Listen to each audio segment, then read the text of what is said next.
नमस्कार, मी वैद्य देवश्री फाटक. अनिलायन या उपक्रमामध्ये कास चिकित्सितम हा चरक संहिता चिकित्सा स्थान अध्याय क्रमांक 18 आपण पाहत आहोत. या अध्यायातील सूत्र क्रमांक 14 ते 30 ही आपण या भागामध्ये बघूयात. आत्तापर्यंत कास चिकित्सितम या अध्यायामध्ये कासाचे हेतू, पूर्वरूप, संप्राप्ती आणि कासभेदांपैकी वातज कासाचं वर्णन आपण पाहिलं. आता इथून पुढे या भागामध्ये कासभेदांपैकी पित्तजकास, कफजकास, क्षतजकास आणि क्षयजकास हे आपण पाहणार आहोत. सर्वप्रथम पित्तजकासाचं वर्णन बघूयात. सूत्र क्रमांक 14 ते 16 यामध्ये पित्तजकासाचे हेतू आणि त्याची लक्षणं चरकाचार्यांनी सांगितलेली आहेत. सूत्र क्रमांक 14. कटुकोष्ण विदाही अम्ल क्षाराणाम अतिसेवनम पित्तकासकरम क्रोधः संतापः च अग्निसूर्यजः. या सूत्रामध्ये चरकाचार्यांनी पित्तकास उत्पन्न करू शकणारे आहारज आणि विहारज हेतू स्पष्ट सांगितलेले आहेत. यापैकी आहारज हेतू हे पहिल्या ओळीमध्ये सांगितलेले असून कटुक उष्ण विदाही अम्ल क्षाराणम अतिसेवनम अशा प्रकारे त्यांचं वर्णन केलेलं आहे.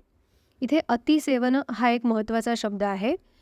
कटू म्हणजे तिखट, अम्ल आणि उष्णवीर्यात्मक पदार्थांचं, विदाह उत्पन्न करणाऱ्या, जळजळ निर्माण करणाऱ्या मसालेदार अशा पदार्थांचं, आणि क्षार म्हणजे अतिशय प्रमाणामध्ये क्षार, मीठ या गोष्टी असणाऱ्या पदार्थांचं अतिप्रमाणामध्ये सेवन हा पित्तकास उत्पन्न करणारा एक आहारज हेतू असू शकतो, असं इथे चरकांनी सांगितलेलं आहे.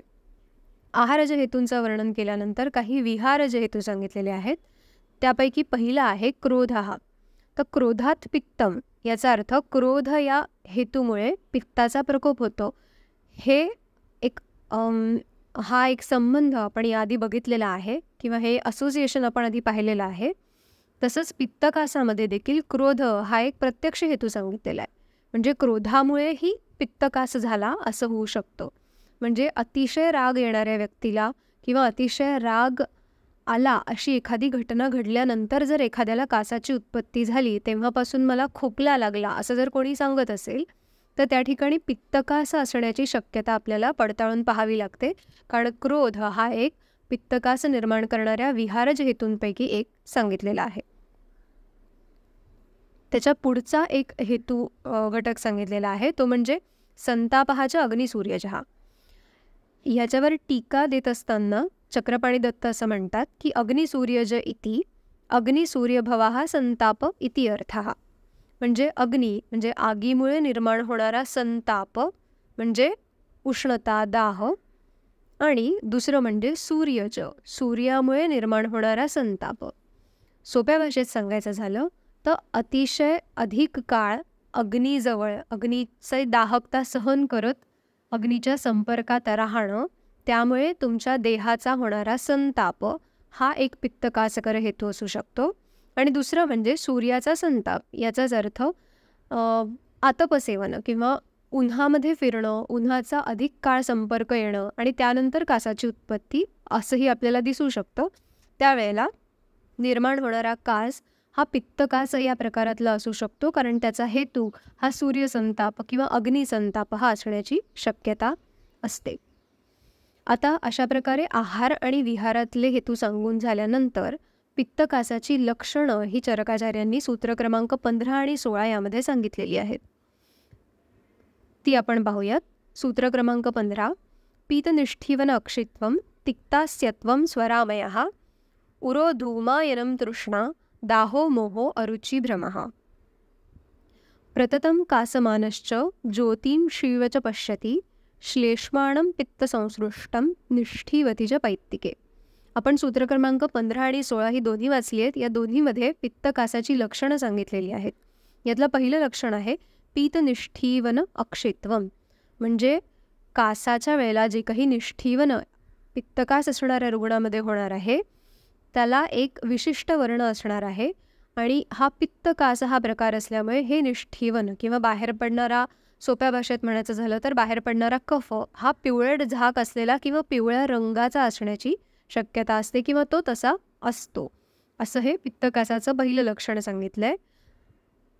पित्तामुळे निर्माण होणारा हा जो काही पिवळा रंग आहे, जो शरीर भावपदार्थांमध्ये आपल्याला दिसून येतो, तो अजून कुठे दिसणार आहे? तर पित्तकासाच्या रुग्णाच्या नेत्रामध्ये देखील ही पिवळट झाक दिसू शकते. म्हणूनच पीत अक्षित्व असं इथे एक लक्षण सांगितलेलं आहे. आता पित्त प्रकोपामुळे रसाची देखील दृष्टी होऊन त्यामुळे पुढे तिक्तास्यत्वम हे लक्षण निर्माण होऊ शकतं. तोंडाला कडवटपणा हा पित्तकासाच्या रुग्णामध्ये असू शकतो. आणि स्वरामय म्हणजे पित्तकास उत्पन्न झाल्यानंतर जो स्वर आहे त्या रुग्णाचा तो देखील बसू शकतो, बिघडू शकतो आणि स्वरभेद होऊ शकतो. हे एक अजून लक्षण आहे. त्यानंतर उरोधूमायनम म्हणजे छातीतून आग असल्यासारखं, जळजळ झाल्यासारखं वाटणं, हे उरोधूमायनम ह्याचं स्पष्टीकरण होऊ शकतं. तर अशा रुग्णांना छातीमध्ये जळजळ होत आहे असं वाटू शकतं. त्यासोबतच अतिशय तृष्णा म्हणजे अतिशय तहान लागणं, घशाला कोरड पडणं, दाह म्हणजे विविध शरीरावयवांमध्ये आग होणं, जळजळ होणं, मोह म्हणजे हे साधारण बुद्धी आणि मनाच्या आधाराने असणारी काही लक्षणं आहेत. तर मोह होऊ शकतं, काही विषयांचं व्यवस्थित ज्ञान होण्यामध्ये तिथे अडथळा येऊ शकतो. अरुची म्हणजे खाल्लेल्या अन्नपदार्थांची चव न लागणं किंवा खायची इच्छाच न होणं अशी लक्षणं देखील या रुग्णामध्ये असू शकतात. भ्रम म्हणजे ज्याला आपण म्हणतो की चक्कर येणं, हे एक लक्षण देखील पित्तकासाच्या रुग्णामध्ये असू शकतं. आता जेव्हा हा रुग्ण कास हे लक्षण घेऊन येतो तेव्हा विशिष्ट कास ह्या लक्षणामध्ये इथे काय भेद असतो किंवा काय ह्या कासाचा विशेष असतो हे जाणून घ्यायचं झालं तर ते आपल्याला पुढच्या ओळीमध्ये समजतं की प्रततम कासमानश्च ज्योतिंशिवच पश्यति. म्हणजे ह्याला जो काही खोकला येत असतो, जो काही कास असतो तो प्रततम म्हणजे सतत येतो, ज्याला आपण साध्या मराठी भाषेमध्ये ढास लागणं असं म्हणतो. बऱ्याचदा रुग्ण किंवा त्याचे नातेवाईक आपल्याकडे असं सांगत येतात की ह्याला एकदा खोकायला लागला किंवा लागली की इतका खोकतो, सतत खोकतच राहतो. बराच वेळ खोकणं, सतत खोकत राहणं हे प्रततम कासमानश्च हे यातून निदर्शित होतं. आणि हे प्रततम कासमानश्च म्हणजे हे करत असताना ज्योतिषींच इवच पश्यति म्हणजे एवढा खोकला येतो, खोकल्याची एवढी उबळ येते की खोकत असताना डोळ्यासमोर तारे चमकल्याप्रमाणेही त्या रुग्णाला दिसू शकतं. कारण कासाचा वेगच तेवढा तीव्र असतो आणि तो सतत असतो. त्यामुळे एक विशिष्ट लक्षण या रुग्णांमध्ये दिसू शकतं की डोळ्यासमोर तारे चमकल्याप्रमाणे वाटणं. आता ह्या कासामध्ये जे काही निष्ठीवन असेल ते आपण पाहिलं की पीत निष्ठीवन असू शकतं. त्याचंच अजून थोडंसं स्पष्टीकरण पुढच्या ओळीमध्ये आपल्याला 16व्या सूत्रामध्ये दिलेलं आहे की श्लेष्माणम पित्त संसृष्टम निष्ठीवतीच पैत्तिके. म्हणजे इथे उरस्थानातला व्याधी असल्यामुळे जरी पित्ताचा किंवा पित्तप्रधान असा कास असला तरी खोकल्यानंतर पडणारा जो काही कफ आहे त्याला पिवळट झाक तर असणारच आहे. पण ती कशामुळे तर इथे चरकाचार्य सांगतात की श्लेष्माणम पित्त संसृष्टम या प्रकारामध्ये बाहेर पडणारा जो काही कफ आहे तो पित्त संसृष्ट आहे. म्हणजेच पित्त आणि कफ ह्या दोघांच्या मिश्रणाने निर्माण होणारं असं निष्ठीवन पित्तकास या प्रकारामध्ये रुग्णाला होत असतं असं इथे सांगितलेलं आहे. यापुढील सूत्र आहेत सूत्र क्रमांक 17, 18 आणि 19. ही 3 सूत्र आपण एकत्रित बघणार आहोत कारण या 3 सूत्रांमध्ये कासाचा कफज कास हा भेद चरकाचार्यांनी वर्णन केला आहे. सूत्र क्रमांक 17 मध्ये कोणत्या हेतूंनी कफकास उत्पन्न होतो आणि तो कशा प्रकारे उत्पन्न होतो किंवा थोडक्यात संप्राप्ती काय घडते याचं अगदी संक्षिप्त असं वर्णन 17व्या सूत्रामध्ये चरकाचार्यांनी केलं आहे. ते आपण पहिल्यांदा बघूयात. गुर्वभिष्यन्ति मधुर स्निग्ध स्वप्न अविचेष्टनैः वृद्धा श्लेष्मा अनिलमृद्वा कफकासम करोतीहि. आता कफप्रकोपाचे सामान्य हेतूच इथे सांगितलेले आहेत. त्यातही आहार आणि विहार या दोन्ही प्रकारातले हेतू इथे सांगितलेत. आहाराच्या हेतूंमध्ये पचायला अतिशय जड, स्त्राव निर्माण करणारा किंवा अभिष्यंदी आहार घेणं, अतिप्रमाणामध्ये गोड सेवन करणं, अतिप्रमाणामध्ये स्निग्ध पदार्थांचं सेवन करणं, हे सगळे आहाराचे हेतू आहेत की ज्यांनी कफाचा प्रकोप होणार आहे, कफाची वृद्धी होणार आहे.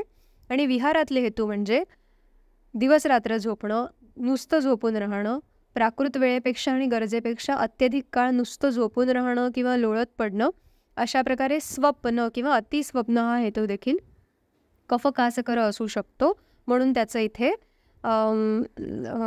वर्णन इथे चरकांनी केलेलं आहे. आणि त्यासोबतच पुढचा जो काही हेतू आहे तो म्हणजे अविचेष्टनेही, म्हणजे हालचाल न करणं, आळस करून नुसतं बसून राहणं, लोळणं, कुठल्याही प्रकारची शारीरिक हालचाल न करणं, या सगळ्या हेतूंमुळे कफाचा प्रकोप होतो.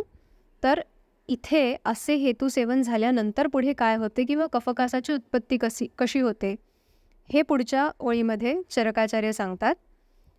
या हेतूंमुळे काय होतं तर वृद्धा श्लेष्मा अनिल मृद्वा कफकासम करोतीही. अशा हेतू सेवनामुळे वाढलेला कफ. आता इथे वृद्ध हा शब्द खूप महत्त्वाचा आहे आणि तो अतिशय विचारपूर्वक इथे वापरलेला आहे किंवा त्याची योजना इथे चरकांनी केलेली आहे. वृद्ध हा असं का तर आपण बघितलं तर कासाचं किंवा कास या व्याधीचं स्थान उर हे सांगितलेलं आहे. तर उर हे कफाचं देखील एक प्रधान स्थान आहे. म्हणजेच उरस्थानामध्ये कफ असणं हे प्राकृत अवस्थेचं लक्षण आहे. मग अशा हेतूंमुळे जर कफ आला उरस्थानामध्ये तर व्याधी कसा होईल जर ते प्राकृत लक्षण असेल तर आपल्या प्राकृत प्रमाणापेक्षा अधिक वाढणं हे मात्र व्याधिकर ठरू शकतं. आणि म्हणून जेव्हा कफजकास हा प्रकार इथे सांगितलेला आहे त्यावेळेला कफवर्धक हेतूंमुळे आपल्या प्राकृत प्रमाणापेक्षा वाढलेला जो कफ आहे तोच या स्थानामध्ये प्राकृत संचार करणाऱ्या प्राण, उदान इत्यादी वायूंना अवरोध करून कासाची उत्पत्ती करू शकतो. हे इथे स्पष्ट करण्यासाठी वृद्धा श्लेष्मा असे शब्द त्यांनी इथे वापरलेले आहेत.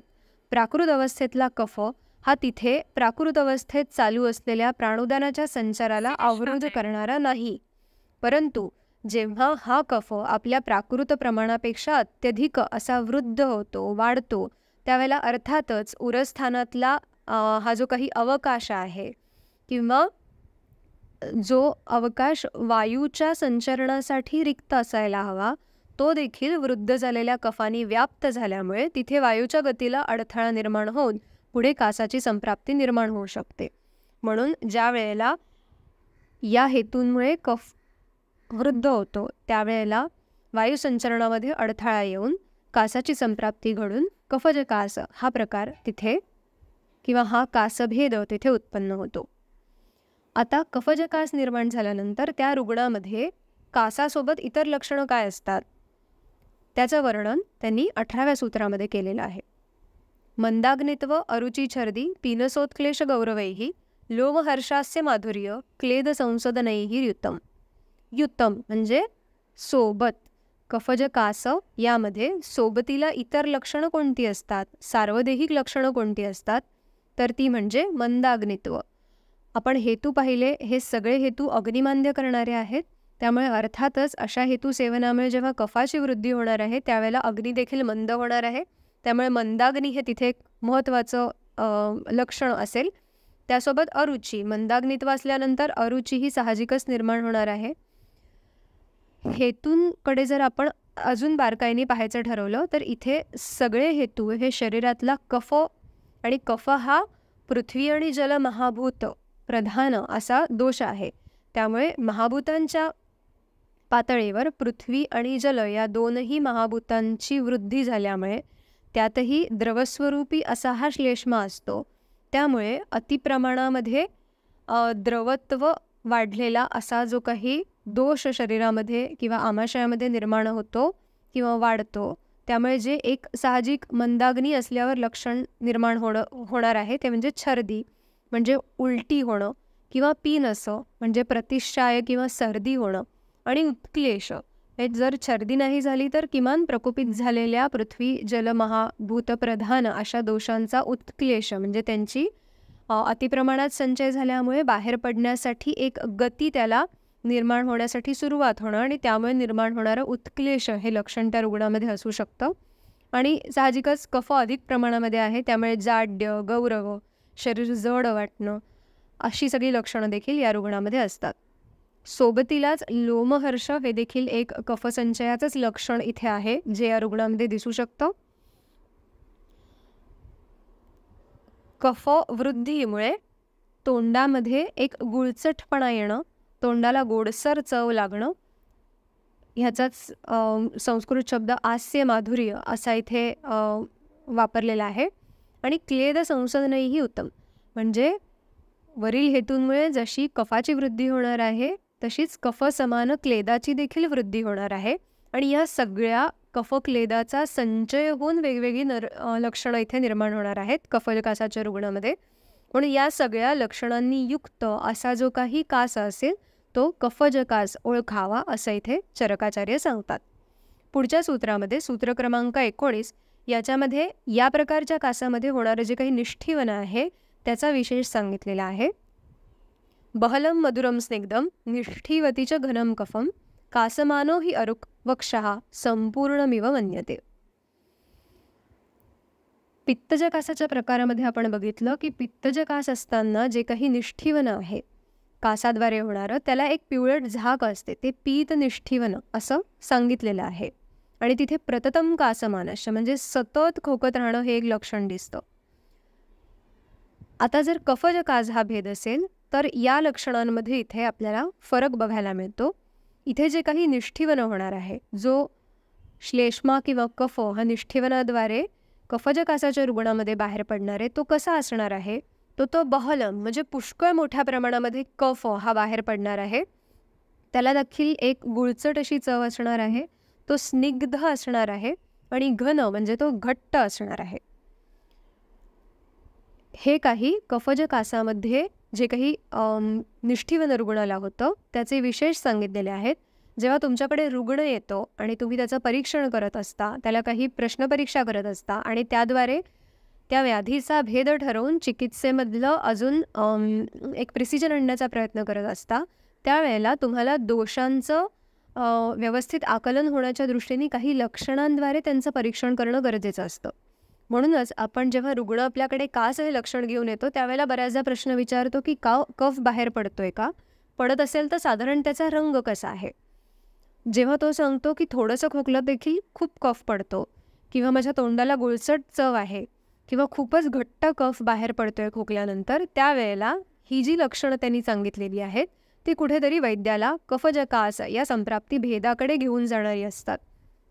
त्यामुळे तुम्ही जी काही पुढे द्रव्य वापरणार आहात, चिकित्सेसाठी निवडणार आहात, त्यावेळेला तुम्ही त्या विशिष्ट दोषावर आणि त्यासोबतच व्याधीवर कार्य करणारी अशी योग्य आणि अचूक द्रव्य निवडू शकता. म्हणून ही लक्षणं व्यवस्थित समजून घेणं आणि प्रत्यक्ष चिकित्सेला बसल्यानंतर त्यासाठी वापर करून घेणं हे अतिशय महत्त्वाचं आहे. शेवटची वेळ आहे कासमानो हि अरुक वक्षः संपूर्णमिव मन्यते. आता इथे जरी बहल खूप घट्ट मोठ्या प्रमाणामध्ये कफ हा सहज बाहेर पडत असला तरी देखील इथे रुग्णाला छातीमध्ये कफ भरल्यासारखं किंवा छाती पूर्ण कफाने भरलेली आहे असं जाणवू शकतं. तुम्ही पाहिलेलं असेल की बऱ्याचदा आणि त्यातही विशेषतः लहान मुलांमध्ये जेव्हा लहान मुलांना कास हे लक्षण आहे म्हणून त्यांचे पालक आपल्याकडे घेऊन येतात त्यावेळेला बऱ्याचदा ते असं सांगतात की ह्याची छाती पूर्ण कफाने भरलेली आहे. लहान बालक असल्यामुळे त्यांना ते जाणवेल असं नाही, पण छातीत कफ भरपूर आहे हे रुग्णाला त्याच्या सोबतच्या व्यक्तींना देखील जाणवू शकतं. हे कफजकासाचं एक विशिष्ट लक्षण आहे. आणि एक अजून महत्त्वाचं लक्षण इथे सांगितलेलं आहे की अरुक म्हणजे खूप खोकला असून देखील इथे रुग्णाला कोणतीही वेदना नसते, म्हणजे कुठल्याही त्रासाशिवाय अगदी सहज निष्ठीवन होतंय किंवा कफ बाहेर पडतोय असा हा कफजकासाचा प्रकार आहे असं चरकाचार्यांनी ह्या 3 सूत्रांमध्ये आपल्याला सांगितलेलं आहे. सूत्र क्रमांक 20 ते 23 या सूत्रांमध्ये क्षतजकास या कासभेदाचं वर्णन चरकाचार्यांनी केलं आहे. सूत्र क्रमांक 20 बघूयात. या सूत्रामध्ये क्षतजकासाची उत्पत्ती कशी होते किंवा या ठिकाणी संप्राप्ती कशी घडते आणि ह्याचे विशिष्ट हेतू काय आहेत याचं वर्णन आपल्याला आढळतं. अतिव्यवाय भाराद्व युद्धाश्व गजविग्रहैः वृक्षस्य उरः क्षतं वायुः गृहीत्वा कासम आवहेत. इथे 2 गोष्टी रादर 3 गोष्टी लक्षात घेण्यासारख्या आणि महत्त्वाच्या अशा आहेत. पहिलं म्हणजे क्षतज कासासाठी सांगितलेले काही विशिष्ट हेतू. या हेतूंमध्ये जर तुम्ही हेतू व्यवस्थित बघितले, अतिव्यवाय, भार म्हणजे अधिक भाराचं वहन करणं, अध्व अतिशय चालणं, शारीरिक कष्ट विशेषतः अधिक प्रमाणामध्ये करणं, युद्धासारखे हेतू आहेत किंवा अश्वगज विग्रह, या सगळ्या हेतूंमध्ये जर आपण बारकाईने बघितलं तर व्यक्तीच्या बलाचा अतिशय जास्त वापर होतो. या सगळ्यासाठी बलाची अपेक्षा असते आणि या सगळ्यानंतर बलाचा क्षय होतो. म्हणजे या सगळ्या हेतूंचा बलाशी एक डायरेक्ट असा संबंध आहे. या सगळ्या हेतूंमुळे त्या व्यक्तीमध्ये रुक्षताही निर्माण होऊ शकते. बलक्षय झाल्यानंतर क्षयात्मक वातप्रकोप होणार आहे आणि विशेषतः वात हा रुक्ष गुणाने प्रकोपित होणार आहे. इथे रुक्षस्य हे जे काही षष्ठी एकवचनेमधलं पद वापरलेलं आहे त्यावरून लक्षात असं घ्यायचं आहे की ही एक कंडिशन आहे. अशी कंडिशन असताना जर अशा हेतूंचं सेवन झालं किंवा या हेतूंमुळे जेव्हा अशी एक अवस्था निर्माण होईल त्यावेळेला क्षतज कासाची उत्पत्ती होऊ शकते असं इथे सांगितलेलं आहे. म्हणजे रुक्षता निर्माण होणं हे या संप्राप्तीतलं एक किंवा हा एक या संप्राप्तीतला महत्त्वाचा भाग आहे. आणि ही संप्राप्ती घडवून आणणारा प्रमुख दोष जर कोणता आहे तर तो वायू असं सांगितलेला आहे. आता वायू हा प्रधान दोष असलेला वातजकास हा आपण प्रकार याआधी बघितलाय. पण मग वातजकास आणि क्षतजकास यामध्ये वायूचं कार्यकरित्व हे थोडंसं वेगळं आहे. कारण इथे हेतू विशिष्ट आहेत आणि इथे बलाचा देखील एक वेगळा अँगल या क्षतजकासाच्या संप्राप्तीमध्ये आपल्याला दिसून येतो. आता प्राकृत अवस्थेमध्ये उरस्थान हे कफाचं सांगितलेलं आहे. उरस्थानामध्ये प्राकृत अवस्थेमध्ये असणारा कफ हा वायूचं संचरण हे व्यवस्थित व्हावं यासाठी उरस्थानाला बल देणारा असतो. तिथे रुक्षता निर्माण होऊ नये म्हणून स्नेहनाचं कार्य करणारा असतो. आणि त्यासोबतच आपण जर आधुनिक शास्त्रानुसार बघायचं झालं तर जिथे रेस्पिरेशन होत असतं म्हणजे give and take of air ही होत असते तिथे त्या फ्रिक्शनमुळे एनर्जी वाया जाऊ नये यासाठी एक ल्युब्रिकेशनचं काम तिथला लेअर करत असतो, म्युकस करत असतो. तर आपण इथे देखील उरस्थानामध्ये असलेला श्लेष्मा प्राकृत अवस्थेमध्ये लेपनाचं, आवरणाचं, बलरक्षणाचं कार्य करत असतो असं म्हणू शकतो. आणि ज्या वेळेला अशा विशिष्ट हेतूंमुळे रुक्षता निर्माण होते त्यावेळेला उर हे उदानाचं स्थान आहे, उर हे कफाचं स्थान आहे प्राकृत अवस्थेत. आणि प्राकृत अवस्थेतला कफ आणि उदान हा वाताचा प्रकार ह्या दोन्ही गोष्टी ह्या डायरेक्टली बलाशी संबंधित आहेत. त्यामुळे या हेतूंमुळे उदान आणि प्राकृत अवस्थेतला उरस्थानातला कफ या दोन्हीमध्ये विकृती ही घडून येणार आहे. आणि ह्या प्राकृत अवस्थेतल्या कफाचं लेपन कमी झाल्यामुळे प्रकोपित झालेला जो वातदोष आहे त्याला प्रतिकार करणारं किंवा त्याला थांबवून धरणारं, बाकी उरस्थानाला रक्षण करणारं असं कफाचं जे काही एक आवरण आहे ते नष्ट झाल्यामुळे प्रकोपित वातामुळे तिथे क्षत निर्माण होणार आहे. आणि हा क्षत म्हणजे व्रण तिथे निर्माण झाल्यामुळे जो कास उत्पन्न होणार आहे तो क्षतज कास ह्या प्रकारातला आहे. म्हणजेच वात हा प्रमुख दोष असून देखील इथे इतरही काही महत्त्वाचे आणि तेवढेच तुल्यबळ असे हेतू असल्यामुळे इथे वातजकास हा प्रकार नसून क्षतजकास असा भेद होतो. आणि यात संप्राप्तीतलं एक महत्त्वाचं असं एक अंग आहे ते म्हणजे उरस्थानामध्ये क्षत किंवा व्रणाची उत्पत्ती होणं. म्हणूनच याला क्षतजकास असं म्हटलेलं आहे. साहसाची अक्ष्म्यामध्ये जी काही हेतुलिंग सांगितलेली आहे त्याच्याशी ह्याचं बऱ्यापैकी साधर्म्य आपल्याला दिसतं. परंतु इथे विशेषतः कास हे महत्त्वाचं लक्षण आहे म्हणून आपल्याला ह्या लक्षणासोबत इतर सार्वदेहिक लक्षणं काय आहेत ह्याचा विचार केला तर ह्याचं साहसज यक्ष्म्याशी असणारं काही साधर्म्य किंवा त्यांच्यातला जो काही भेद आहे हा व्यवस्थित लक्षात येऊ शकतो. तर पुढच्या सूत्रांमध्ये सूत्र क्रमांक 21, 22 आणि 23 यामध्ये क्षतज कासामध्ये असणारी इतर लक्षणं चरकाचार्यांनी सांगितली आहेत. सूत्र क्रमांक 21, सपूर्वं कासते शुष्कं ततः ष्ठीवेत सशोणितं कंठेन रुजतात्यर्थं विरुग्णेनैव च उरसा.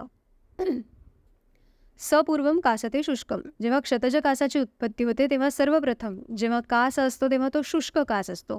अशा रुग्णाला खोकत असताना कुठल्याही प्रकारचं ष्ठीवन होत नाही, कफ पडत नाही, कोरडा खोकला हे लक्षण असतं. परंतु हेच लक्षण जर दुर्लक्षित राहिलं, इथे जर चिकित्सा योग्य केली नाही, काळजी घेतली गेली नाही, तर पुढे जाऊन शुष्क कासाच्या नंतर इथे रक्ताचं ष्ठीवन हे कासाद्वारे होऊ लागतं. म्हणूनच पहिल्यांदा शुष्क कास आणि नंतर सरक्त ष्ठीवन किंवा रक्ताचंच ष्ठीवन या कासामध्ये होतं असं सांगितलेलं आहे. त्यासोबतच कंठेन रुजतात्यर्थम, इथे कंठ प्रदेशामध्ये अतिशय तीव्र वेदना असते. आणि विरुग्णेनैव च उरसा, विरुग्णेनैव च उरसा याचा अर्थ काहीतरी तुटल्यासारखं, मोडल्यासारखं कुठे तर उरस्थानामध्ये रुग्णाला वाटत असतो. आपण क्षतज कास हा कासाचा भेद बघतोय आणि याच्या संप्राप्तीमध्ये उरस्थानामध्ये व्रण निर्माण होणं हे आपण एक संप्राप्तीमधलं मुख्य अंग बघितलं. तर जेव्हा व्रण निर्माण झाला आहे तर तिथली जी काही एकसंधता आहे त्याच्यामध्ये खंड पडलेला आहे. म्हणूनच इथे विरुग्णेने व काहीतरी मोडल्यासारखं, तुटल्यासारखं छातीमध्ये वाटणं हे लक्षण रुग्णामध्ये दिसतं किंवा आढळतं असं चरकाचार्यांनी सांगितलेलं आहे. सूत्र क्रमांक 22मध्ये यासोबत इतर काय लक्षणं दिसतात क्षतज कासामध्ये ती सांगितली आहेत. सूचिभिः इव तीक्ष्णाभिः तुद्यमानेन शूलिना दुःखस्पर्शेन शूलेन भेदपीडाभि तापिना. आता वेगवेगळ्या शब्दांनी इथे क्षतज कासाच्या रुग्णामध्ये अतिशय तीव्र वेदना असतात आणि या कुठल्या कुठल्या प्रकारच्या म्हणजे स्पर्शाला देखील दुखतं किंवा टोचल्याप्रमाणे दुखतं किंवा अगदी मोडल्याप्रमाणे दुखतं, अशा वेगवेगळ्या पीडा किंवा वेदना आणि शूलानी हा रुग्ण व्यथित असतो असं इथे त्यांना सांगायचं आहे. म्हणजे क्षतज कासामध्ये कासासोबतच उरशूल आणि विविध प्रकारे तो उरशूल असणं हे एक महत्त्वाचं लक्षण आपल्याला दिसतं. कफज कासात आपण पाहिलं होतं की अरुक म्हणजे इथे रुग्णाला कुठलीही वेदना नसते. त्याच्या विरुद्ध इथे अतिशय तीव्र वेदना रुग्णाला क्षतज कासामध्ये होत असतात हे चरकाचार्यांनी सांगितलेलं आहे. सोबतच सार्वदेहिक लक्षणांमध्ये काय लक्षणं आहेत. सूत्र क्रमांक 23, पर्वभेद ज्वर श्वास तृष्ण वैश्वर्य पीडितः पारावत इव आकूजन कासवेगात क्षतोद्भवात. जेव्हा क्षतज कास असतो त्यावेळेला कासाच्या आपण पाहिलेल्या लक्षणांसोबतच या रुग्णामध्ये पर्वभेद म्हणजे संधिपर्वांमध्ये वेदना असणं, ज्वर येणं, श्वास म्हणजे श्वासकृच्छ्रता, श्वास घेण्याला अडथळा निर्माण होणं, दम लागणं, तृष्ण तहान लागणं, घशाला कोरड पडणं, आवाज बदलणं, वैश्वर्य ही लक्षणं दिसू शकतात. आणि पारावत इव आकुजन म्हणजे कबूतर किंवा पारव्याचा जसा आवाज असतो त्याप्रमाणे आवाज श्वासोच्छ्वास करत असताना ह्या रुग्णामध्ये जाणवतो. हे एक विशिष्ट क्षतज कासाचं लक्षण इथे सांगितलेलं आहे. जेव्हा क्षत होतं, आपण जर वेस्टर्न मेडिसिननुसार बघायला थोडासा विचार करण्याचा प्रयत्न केला तर ज्यावेळेला न्यूमोथोरॅक्स सारखं काही संप्राप्ती किंवा एखादी व्याधी दिसून येते त्यावेळेला इंजुरीमुळे जी काही प्लुरल स्पेस असते त्याच्यामध्ये जो प्राकृत अवकाश पाहिजे त्याच्याऐवजी तिथे समजा न्यूमोथोरॅक्स असेल तर तिथे हवा भरलेली असते. त्यामुळे तुमच्या लंग्सच्या नॉर्मल एक्सपान्शनसाठी तिथे अडथळा येतो, त्याला अवरोध होतो. म्हणून इथे शूल हे लक्षण असतं जे श्वासोच्छ्वासाबरोबर रुग्णाला जाणवतं आणि त्यासोबतच इथे श्वासकृच्छ्रता हे लक्षणही निर्माण होतं. कारण की वायूचं जे प्राकृत संचरण आहे त्यापेक्षा त्याला एक विमार्ग गमन आणि वेगळी गती मिळालेली आहे. त्यामुळे इथे श्वासकृच्छ्रता हे लक्षण दिसणार आहे. आणि व्हीजिंगचा आवाज आपण बऱ्याचदा हॉस्पिटलमध्ये रुग्णांमध्ये बघितलेला असतो. तर हे व्हीजिंगशी कुठेतरी साधर्म्य दाखवणारं असं पारावत इव आकुजन हे लक्षण क्षतज कासामध्ये विशेषतः दिसून येतं. असं आपल्याला क्षतज कासाच्या लक्षणांमध्ये दिसत आहे. अशा प्रकारे क्षतज कास आपण पाहिल्यानंतर लक्षात येतं की ही बऱ्यापैकी ॲक्यूट आणि इमर्जन्सी ह्या कॅटेगरीतली केस असते. आपण जेव्हा स्वतंत्र चिकित्सालयामध्ये आपल्या क्लिनिकमध्ये बसतो त्यावेळेला अशा प्रकारच्या इमर्जन्सी केसेस आपल्याकडे प्रत्येक वेळेला येतीलच अशा नाही. तर या बऱ्याचदा अशा केसेस या हॉस्पिटलमध्ये कॅज्युअल्टीमध्ये आपल्याला दिसू शकतात. पण तिथे क्षतज कास हा आपण आयुर्वेदाच्या दृष्टीने निदान आणि चिकित्सेच्या दृष्टीने लक्षात ठेवण्याचा कासाचा भेद आहे हे आपण समजून घेणं महत्त्वाचं आहे. या पुढील सूत्रांमध्ये सूत्र क्रमांक 24 ते 28 यामध्ये क्षयज कासाचं वर्णन चरकाचार्यांनी केलं आहे. सूत्र बघूयात. विषम असात्म्य बोज्जाती व्यवायात वेगनिग्रहात गृणीनां शोचतां नृणां व्यापन्ने अग्नौ त्रयो मलाः कुपिताः क्षयजं कासं कुर्यु देहक्षयप्रदं दुर्गंधं हरितं रक्तं ष्ठीवेत पूयोपमं कफम. तर सूत्र क्रमांक 24 आणि 25 याच्यामध्ये चरकाचार्यांनी क्षयज कासाचे हेतू, यामध्ये घडून येणारी संप्राप्ती आणि यातील प्रमुख लक्षण हे सांगितलेलं आहे. हेतू सांगत असताना विषम असात्म्य भोजन, अतिव्यवाय आणि वेगनिग्रह हे 3 महत्त्वाचे हेतू सांगितलेत. आता क्षतज कासाचे हेतू आणि क्षयज कासाचे हेतू बघितल्यानंतर आपल्या असं लक्षात येतं की साहस, विषमाशन, क्षय आणि वेगनिग्रह ही जी यक्ष्म्याची 4 प्रमुख कारणं सांगितली आहेत त्यापैकी साहसजन्य उरक्षत होऊन त्यातून उत्पन्न होणारा जो आहे तो क्षतज कास आहे. त्याची लक्षणं ही इतर 3 हेतूंनी निर्माण होणाऱ्या क्षयातल्या कासाहून वेगळी आहेत. म्हणून इथे चरकाचार्यांनी हे 2 प्रमुख भेद केलेले दिसतात. साहसज यक्ष्म्याची जी कारणं आहेत ती क्षतज कासाचे हेतू म्हणून सांगून त्याचं वेगळं विवरण केलं आणि त्यानंतर उरलेले जे हेतू आहेत विषमाशन किंवा असात्म्य भोजन, अतिव्यवाय किंवा क्षय आणि वेगनिग्रह हे जे 3 हेतू आहेत या 3 हेतूंमुळे पुढे कसा कास निर्माण होणार आहे त्याचं वर्णन क्षयज कास या कासाच्या भेदामध्ये त्यांनी सांगितलं आहे.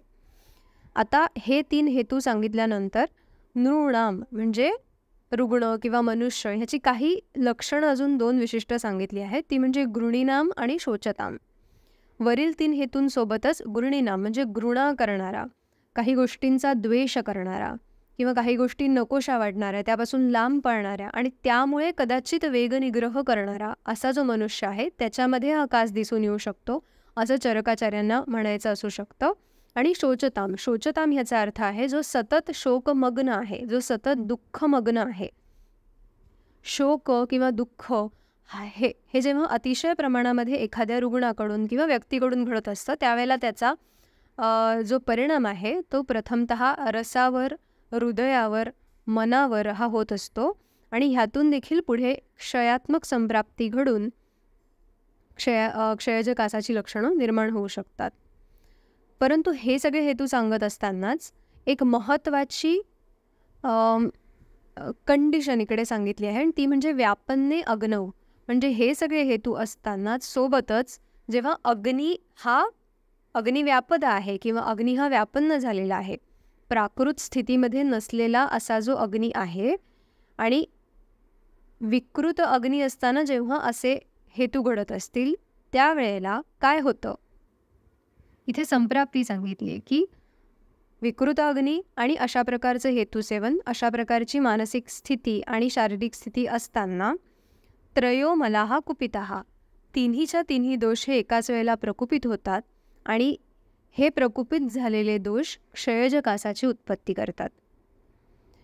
क्षयज कासाची उत्पत्ती करतात हे सांगून एवढ्यावरच न थांबून पुढे त्यांनी अजून एक पद इकडे जोडलेलं आहे आणि कुर्युः देह क्षयप्रदम असं त्याला म्हटलेलं आहे.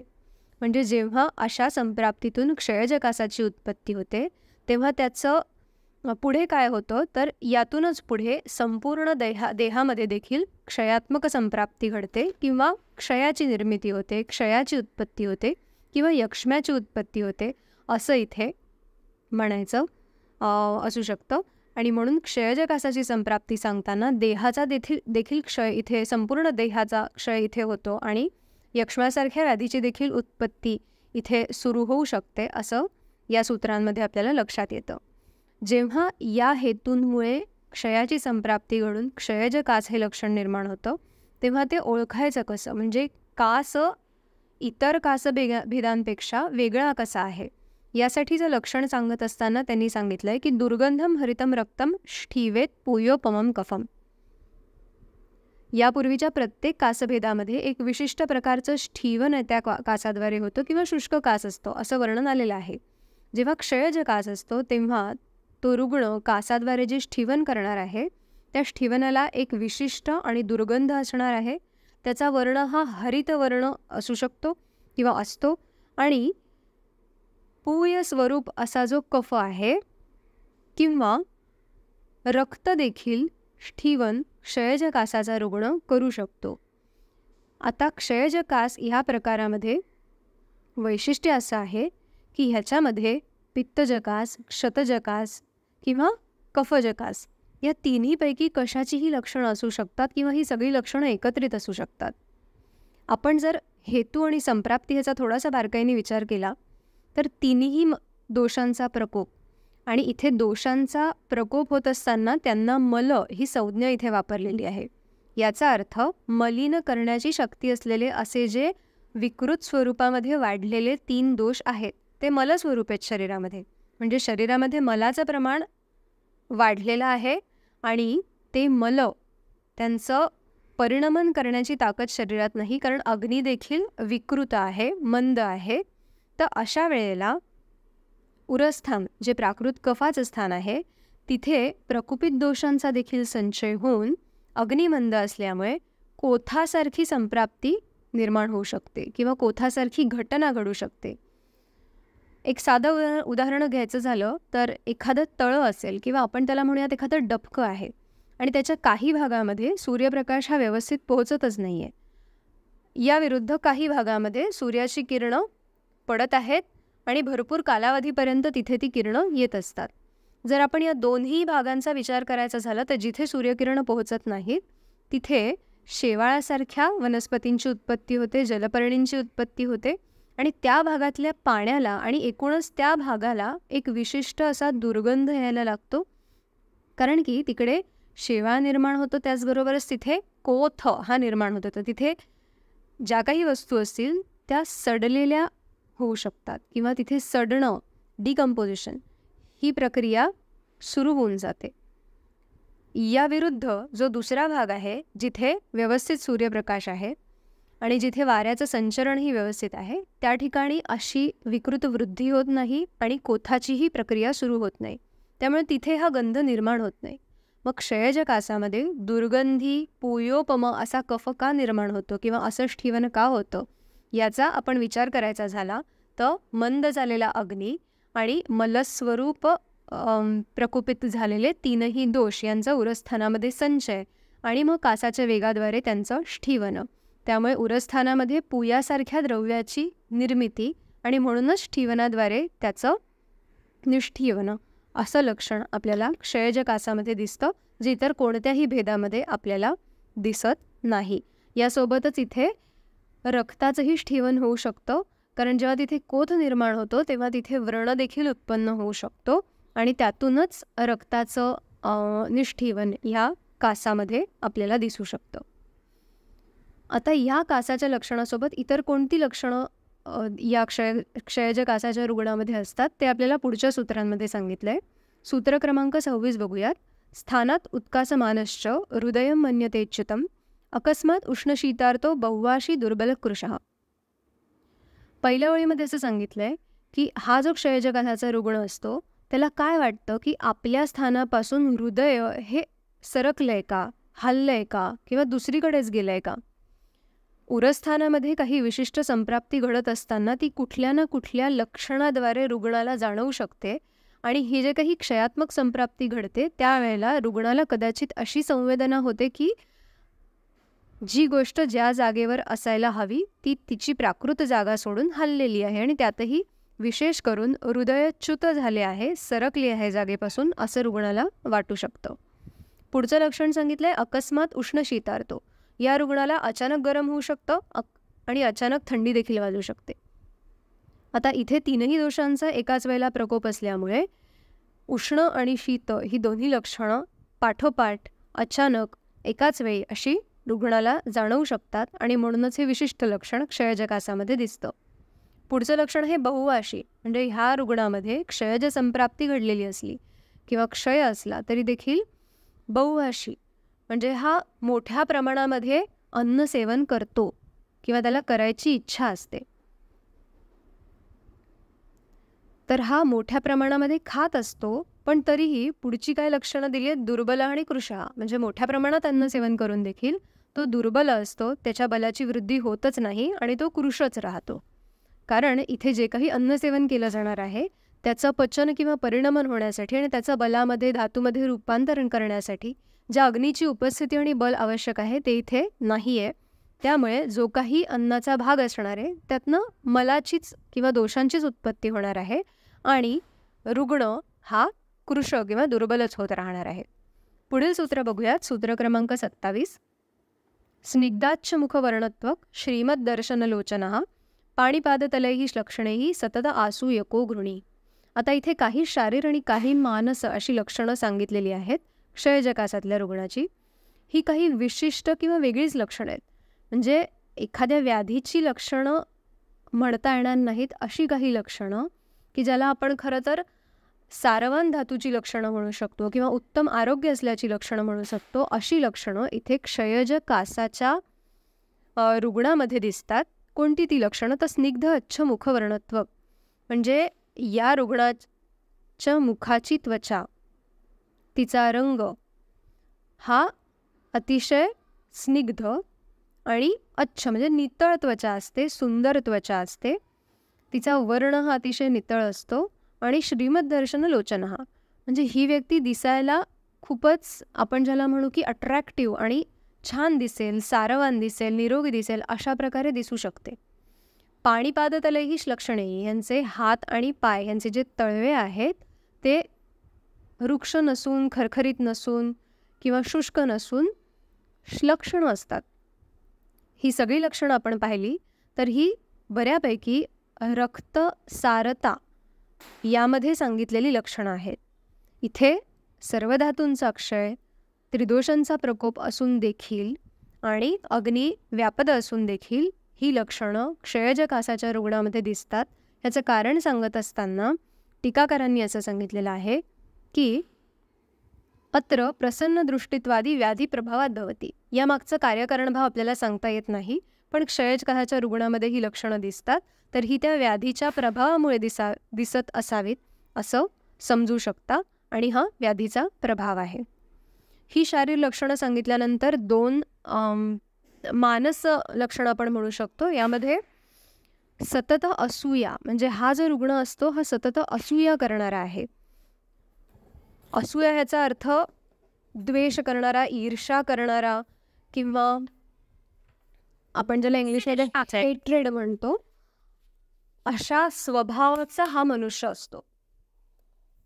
तर सतत असूया करणारा रुग्ण हा क्षयज कासामध्ये असू शकतो. आणि गृणीनाम हे हेतूमध्ये देखील आलेलं आहे आणि इथे गृणी हे लक्षणामध्ये देखील आलेलं आहे. म्हणजे क्षयज कासाचा रुग्ण हा काही विशिष्ट गोष्टींचा द्वेष करणारा, त्यापासून लांब राहणारा, त्याला नको म्हणणारा असा देखील असतो. सूत्र क्रमांक 28 बघूयात. ज्वरो मिश्राकृती तस्य पार्श्वरूप पीनसो रुचिः भिन्न संहत वर्चस्त्वं स्वरभेदो अनिमित्ततः. या रुग्णामध्ये ज्वर असू शकतो. ज्वर हा आपण याआधी क्षतज कासामध्ये देखील असू शकतो हे पाहिलेलं आहे. आता क्षयज कासामध्ये देखील ज्वर असतो, पण हा मिश्राकृती असं सांगितलं आहे. म्हणजे इथे कफाची, पित्ताची, वाताची मिश्र लक्षणे असतात. एका विशिष्ट दोषाच्या प्राधान्यामुळे आलेला ज्वर असा आपल्याला ह्याला म्हणता येत नाही. तिन्हीपैकी कोणत्याही दोषांची लक्षणं किंवा 2 ते 3 दोषांची एकत्रित लक्षणं यामध्ये असू शकतात. पार्श्व, उरप पार्श्व या ठिकाणी पीडा किंवा वेदना या रुग्णामध्ये असते. पीनस हे देखील लक्षण इथे असतं. या रुग्णामध्ये अरुची देखील असते आणि भिन्न संहत वर्चस्व, म्हणजे कधी भिन्न वर्च आहे, कधी द्रवमल आहे, कधी ग्रथितमल आहे किंवा कधी संहतमल आहे असं अनिमित्ततः इथे असू शकतं.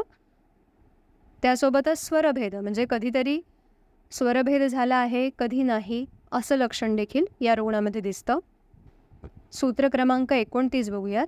इति एष क्षयजक कासः क्षीणानां देहनाशनः साध्यो बलवतां वा स्यात् याप्यः तु एवं क्षतोत्थितः.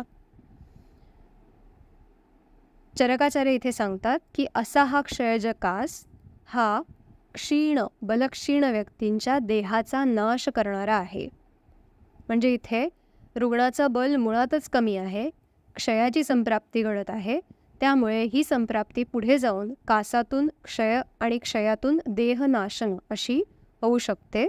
आणि म्हणून असा हा जो बलवान क्षयजकास आहे तो कोणामध्ये साध्य आहे, तर ज्या रुग्णाचं बल चांगलं आहे त्यांच्यामध्येच तो साध्य होऊ शकतो. क्षीण व्यक्तीमध्ये क्षयजकास हा साध्य होऊ शकत नाही, तो देहनाशन करू शकतो. पण जेव्हा बलवान रुग्ण असेल तेव्हा त्यांच्यामध्ये तो साध्य होऊ शकतो किंवा याप्य होऊ शकतो. क्षतजकास जो आहे तो देखील याप्य असतो असं इथे सांगितलं आहे. सूत्र क्रमांक 30. नवौ कदाचित सिद्ध्येताम एतौ पादगुणान्वितौ स्थविराणाम जराकासः सर्वो याप्य प्रकीर्तितः. क्षतज आणि क्षयज हे दोन जे कास आहेत ते जेव्हा नवीन असतात, तसंच जेव्हा पादगुणान्वित म्हणजे जे चिकित्सेचे चतुष्पाद आहेत ते जेव्हा गुणान्वित असतील त्यावेळेला आणि हे दोन्ही व्याधी नवीन असतानाच हे साध्य होऊ शकतात. म्हणजे क्षयज आणि क्षतजकास हे बलवान रुग्णांमध्ये, तसेच ते नवीन असताना आणि चिकित्सेचे चतुष्पाद हे गुणान्वित असताना साध्य होतात. अन्यथा ते याप्य किंवा असाध्य या प्रकारामध्ये मोडतात.